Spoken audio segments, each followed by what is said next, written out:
Hey guys, today we will see how to create banners in Joomla 4. To use the banner component in Joomla 4, you must create a client first. To do this, provide the client's name, contact name, email, impressions, and any other relevant details. You can also add metadata keywords if desired. After saving, the next step is to create the category. Begin by entering the name of the banner. You can then select either an image or a custom type.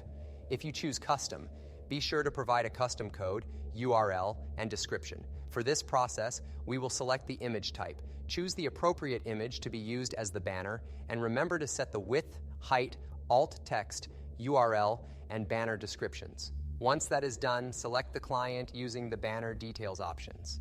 Make sure to choose yes for track impressions and clicks. Lastly, save the banner. Now, we will see how to display a banner on our website using a module.